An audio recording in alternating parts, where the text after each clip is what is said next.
Good morning, student. Welcome to online study system CR International School Tihara. Student, today we are going to teach you the right in Indian Constitution, that is the class 11th chapter 2, और इसके अंदर we are going to discuss the right to freedom.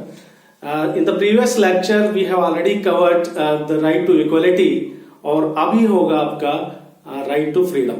अब right to freedom के बारे में हम जान लेते हैं. This is given in article 19 to 22. जो कॉन्स्टिट्यूशन के आर्टिकल्स हैं उसके अंदर 19 से लेके 22 तक राइट टू फ्रीडम के बारे में it has been described in detail.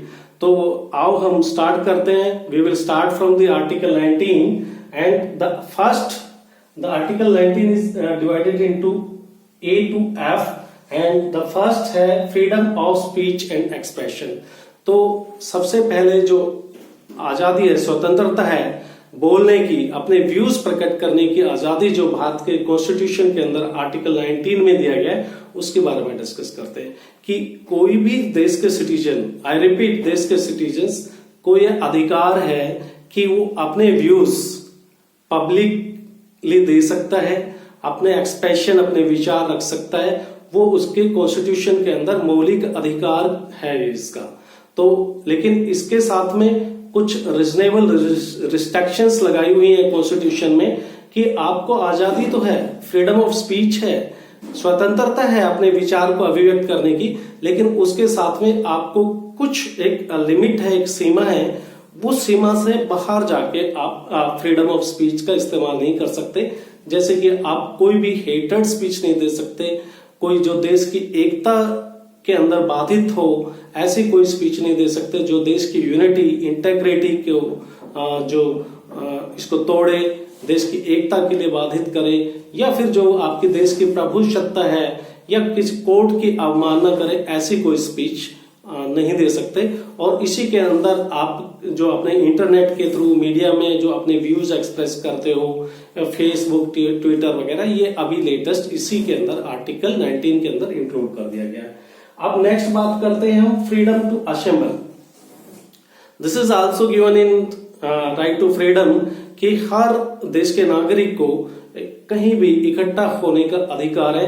But again आप किसी भी जगह संगोष्ठी कर सकते हैं, असेंबल हो सकते हैं, लेकिन उसके साथ में भी कुछ रिस्ट्रिक्शंस हैं. जैसे कि आप कहीं पे भी अगर इकट्ठा होते हैं तो आप हथियार का ब्रांडिशिंग नहीं कर सकते, हथियार घुमाकर किसी को डराने वाली कोई एक्टिविटी नहीं कर सकते, या फिर किसी क्षेत्र के अंदर धारा 144 का आपने नाम सुना होगा. मोस्टली इसमें क्या होता है कि 4 या 4 से ज्यादा लोग एक जगह इकट्ठे नहीं होते, तो वो उस तरह का नहीं होना चाहिए. अगर कहीं पे जो एडमिनिस्ट्रेशन है, वहां के जो एडमिनिस्ट्रेटिव डिपार्टमेंट है, कहीं पे धारा 144 जो कि इंटरनल डिस्टरबेंस की वजह से लगाई जाती है, अगर ऐसा कहीं है तो आपका वो जो रीजनेबल रिस्ट्रिक्शंस, इसके ऊपर भी प्रोविजन है. नेक्स्ट हम बात कर लेते हैं फ्रीडम टू एसोसिएशन. आप देश के नागरिकों को अपना कोई संगठन, पॉलिटिकल पार्टी, ये सब बनाने का अधिकार आपके राइट टू फ्रीडम के अंदर ही निहित है. आप कोई भी एक राजनीतिक पार्टी बना सकते हैं, कोई एसोसिएशन बना सकते हैं, उसका कोई भी रूप हो सकता है. ये सब आपके अधिकार के अंदर है.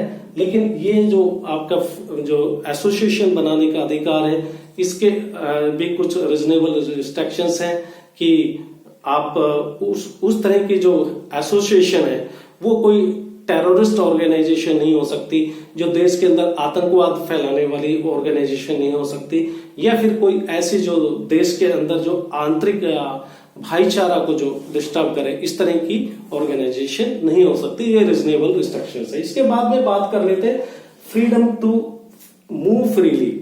देश के नागरिक को देश के किसी भी हिस्से में कहीं भी भ्रमण करने का अधिकार है, लेकिन साथ में इसके भी कुछ रीजनेबल रिस्ट्रिक्शंस हैं. आप देश के किसी भी हिस्से में घूमने का अधिकार है, आप इसका आनंद उठाइए, कोई आपको रोकने वाला नहीं है. आप जम्मू कश्मीर जाइए, गोवा जाइए, या फिर हिमाचल प्रदेश में शिमला, ऊटी, शिमला जाइए, या फिर कहीं तमिलनाडु में ऊटी जाइए, तो ये सब आपके इसी के फ्रीडम के अंदर आपका प्रोविजन है, आप कहीं भी घूम सकते हैं। लेकिन अब ये जो फ्रीडम ऑफ मूवमेंट है, जैसे कि अभी आप देख रहे हो देश के अंदर कोविड-19 का जो एपिडेमिक फैला हुआ है, इसी तरह की कंडीशन है, तो अगर किसी क्षेत्र के अंदर कंटेनमेंट जोन है या फिर वहां पे क्वारंटाइन किया गया है, तो इस तरह के सिचुएशन में आप जो अपना फ्रीडम ऑफ मूवमेंट आपका रिस्ट्रिक्टेड कर दिया जाता है। आप ऐसे क्षेत्र में नहीं जा सकते, या किसी को क्वारंटाइन किया गया है तो आपको क्वारंटाइन के रूल को फॉलो करना होगा, तो इसके साथ भी कुछ नियंत्रण लागू है। नेक्स्ट हम बात कर लेते हैं freedom to reside and settle in any part of the territory of India. Bharat के किसी भी क्षेत्र में आपको रहने की आजादी है, रेजाइड कर सकते हो किसी भी क्षेत्र में जो आपको पसंद आए। इंडिया के किसी भी क्षेत्र में जाइए, अपना जो वहां पे जमीन खरीदिए, रहिए, आपको कौन मना करता है। कुछ रिस्ट्रिक्शंस थे इसके ऊपर। आर्टिकल 370 जो जम्मू स्पेशल स्टेटस जो जम्मू कश्मीर के अंदर दिया हुआ था, वहां पे आप प्रॉपर्टी नहीं खरीद सकते थे। वहां पर आर्टिकल जो 35A है उसमें ऐसा प्रोविजन था कि जम्मू कश्मीर के अलावा कोई दूसरे स्टेट से, राज्य से जाकर वहां पर प्रॉपर्टी नहीं खरीद सकते थे। लेकिन वो भी अभी एब्रोगेट हो गया है अगस्त के अंदर। वो पिछले साल जो है 6 अगस्त 2019 को वो एब्रोगेशन हो गया है, तो ये भी अभी आपको ये भी अधिकार मिलने वाला है। इसी के साथ में बात कर लेते हैं freedom to practise any profession और to carry out any trade, business and occupation. सब अधिकार है आपको। आप कोई भी प्रोफेशन चूज कर सकते हो, कोई भी बिजनेस कर सकते हो, ट्रेड कर सकते हो, लेकिन again there is a reasonable restriction on that also. इस प्रोविजन पे भी है। ऐसा कोई आप काम नहीं कर सकते जैसे कि कोई बोले कि भाई नहीं, मेरे को तो हथियार बनाने की फैक्ट्री खोलनी है, that will not be allowed. ऐसा कुछ होता है तो there is a lay down procedure, और किस सीमा तक देश की जो आपकी सरकार है आपको परमिशन दे सकती है। या फिर कोई न्यूक्लियर बम बनाने की बात करे कि मुझे न्यूक्लियर बम बनाना है। फिर कुछ प्रोफेशन है, कुछ ऑक्यूपेशन है जिसकी जो स्टेट के पास, स्टेट का मतलब यहाँ हमारे देश की बात कर रहा हूं, उसका मोनोपोली स्टेट के पास है। वो का जो ऑक्यूपेशन है वो स्टेट करता है, जैसे कि न्यूक्लियर पावर रिएक्टर और भी बहुत सारे काम है। न्यूक्लियर एनर्जी का किसी दूसरे इस्तेमाल में करना देश की सुरक्षा से रिलेटेड, तो उस जो नागरिक, आम नागरिक इस तरह के ऑक्यूपेशन में नहीं जा सकते। साथ ही में कोई डॉक्टर बनना चाहे तो उसके लिए जो मिनिमम क्वालिफिकेशन है that has to be completed. कोई चाहे कि भाई नहीं, मेरे से तो इंटरेस्ट नहीं हुआ, फिर भी मैं डॉक्टर बनना चाहता हूं, तो ये पॉसिबल नहीं है, रीजनेबल रिस्ट्रिक्शंस में आ जाता है। तो स्टूडेंट अभी तक जो मैं पढ़ा रहा हूं होपफुली आप समझ पा रहे होंगे। इसके बाद में नेक्स्ट हमारे पास में जो आ जाता है सबसे इंपॉर्टेंट आर्टिकल है article 20, give protection in respect of conviction for offences. ये जो है कोई अपराध करता है उसके भी कुछ अधिकार होते हैं, गुनहगार के भी कुछ अधिकारों के बारे में आर्टिकल 20 इस बारे में काफी चर्चा करता है कि जो गुनहगार है, जो अपराधी है, उसको किस तरह के अधिकार हैं। उसमें सबसे पहले हम ले लेते हैं कि कोई भी गुनहगार को एक गुनाह की सजा 2 बार नहीं दी जा सकती। या once the individual has been convicted for an offence will not be convicted again, और once it is acquitted will not be convicted again. यानी कि एक बार अगर उसको कन्विक्ट कर दिया, गुनाहगार साबित हो गया, उसकी सजा उसको मिल चुकी है, तो दोबारा से अगर उसको फिर दोबारा सजा नहीं दी जाएगी जो सजा मिल चुकी है। या फिर एक बार आपने एक्वेट कर दिया, सुप्रीम कोर्ट जो आपका सुप्रीम न्यायालय है उसने छोड़ दिया उसको सबूतों के अभाव में किसी भी वजह से, लास्ट तक उसका अंतिम निर्णय जो सुप्रीम कोर्ट से आ गया, तो उसको दोबारा से सजा नहीं दे सकते। लेकिन इसके अंदर इंक्लूड नहीं है वो ये है कि आप जो उसकी इंक्वायरी दोबारा से बैठा सकते हैं, ये कोर्ट से बाहर का मामला होगा, इंक्वायरी हो सकती है, सबूत जुटाए जा सकते हैं। साथ में आता है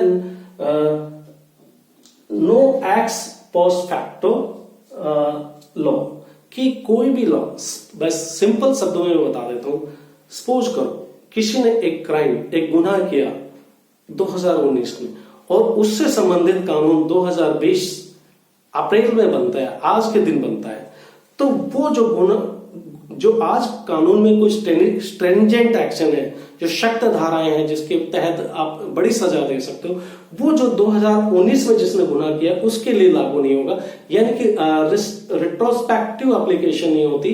किस तरह के क्रिमिनल जो कानून है, क्रिमिनल लॉ की रिट्रोस्पेक्टिव एप्लीकेशन नहीं हो सकती, पीछे की तरफ ये ट्रेवल नहीं करता।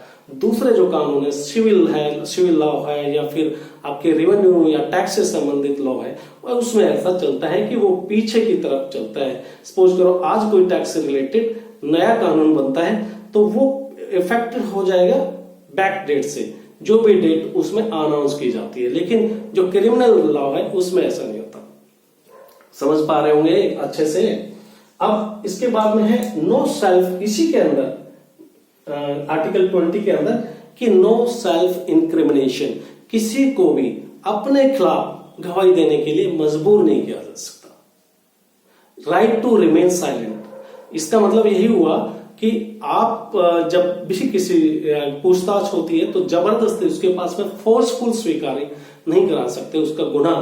लेकिन इसके साथ में आपको जो विक्टिम है वो गुनाह किसके साथ में किया है, अगर उसका है तो वो उसमें आप शामिल कर सकते हो। विक्टिम के भी कुछ अधिकार है और एक्यूज के भी है, तो उसके बीच में बैलेंस बना के चल रहे हैं। और इस तरह के बैलेंसेस का मतलब ये हुआ कि इन केसेस में ये भी देखा जाएगा कि उसको कोऑपरेशन करना होगा, इन्वेस्टिगेशन के अंदर कोऑपरेशन करना होगा। अपने अगर इन्वेस्टिगेटिंग एजेंसी वो चाहती है कि उसका ब्रेन मैपिंग हो या फिर लाइट डिटेक्टर टेस्ट हो या फिर उससे पूछताछ करने के कोई दूसरे मीन्स अपनाए जाएं या फिर वॉइस टेस्ट हो या हेयर सैंपल हो या फिर फिंगरप्रिंट्स लेने हो, उसमें कोऑपरेट करना होगा। क्योंकि हमें साथ में एक्यूज जो अपराधी है उसके भी अधिकारों का ध्यान रखना है और साथ में हमें जिस पीड़ित है उसके भी अधिकारों का ध्यान रखना है।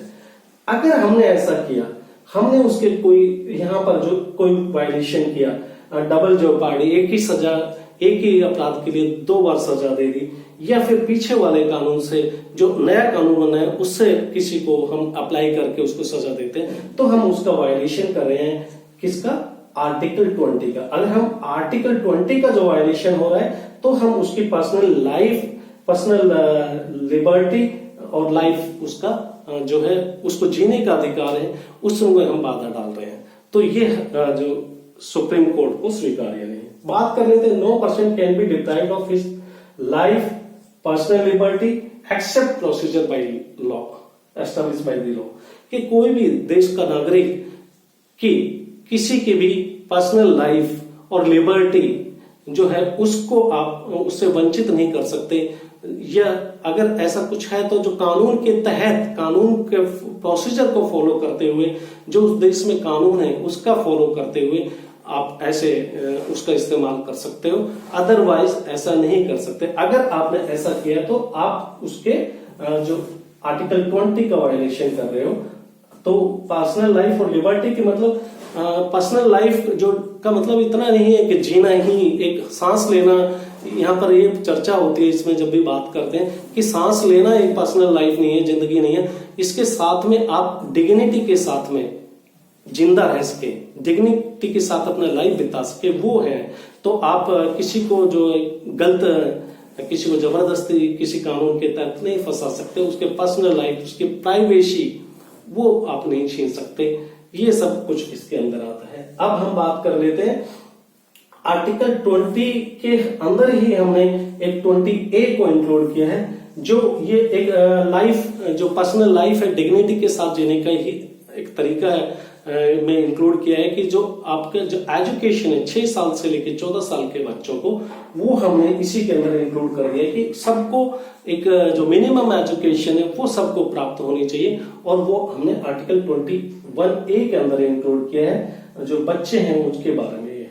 लास्ट में हम बात करते हैं प्रिवेंटिव डिटेंशन की, कि देश के अंदर हम 2 तरह के डिटेंशन होते हैं किसी भी देश में।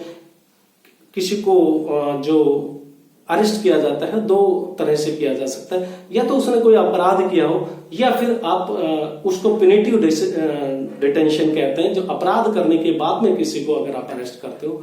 लेकिन दूसरा है एक प्रिवेंटिव डिटेंशन। प्रिवेंटिव डिटेंशन का मतलब यह है कि आपको लगता है कि ये इंडिविजुअल देश की सुरक्षा के लिए खतरा है और ये देश के अंदर हेटर्ड या फिर इंटरनल डिस्टर्बेंस फैला सकता है। देश के अंदर आप कोई लॉ अप्लाई करने जा रहे हो और उसको अप्लाई करने में देश को, जो देश की जनता है उसको मिसगाइड करेंगे, तो इस तरह में आप प्रिवेंटिव डिटेंशन कर सकते हो। और ये अपने आप में एक अधिकार है जिसके बारे में बार बार जो भी, चाहे किसी भी दल की सरकार हो, इसका जो इस्तेमाल करके अपने अपोजिशन पार्टी के जो लीडर्स हैं उनको अरेस्ट करना या अपने दूसरे तरह के कई इसके इस्तेमाल किए जाते हैं प्रिवेंटिव डिटेंशन वाला, जो आर्टिकल 22 की बात करें। लेकिन ये एक जरूरी है देश की, क्योंकि जिस तरह की कंडीशन में हमारा देश आजाद हुआ था तो उसमें लगा था कि ये होना जरूरी है। सेपरेटिस्ट मूवमेंट चल रहे थे, आतंकवाद की घटनाएं थी, तो इनको लेकर ये रखा गया था। नेसेसरी यूविल है, बुराई है, लेकिन ये आवश्यक बुराई है।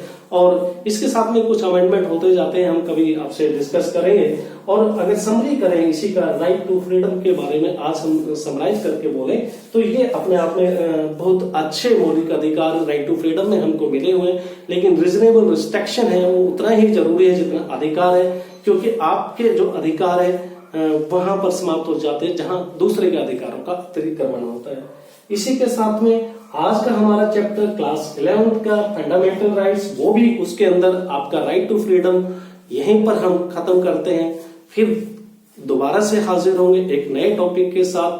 Thank you, stay home, stay safe, bye.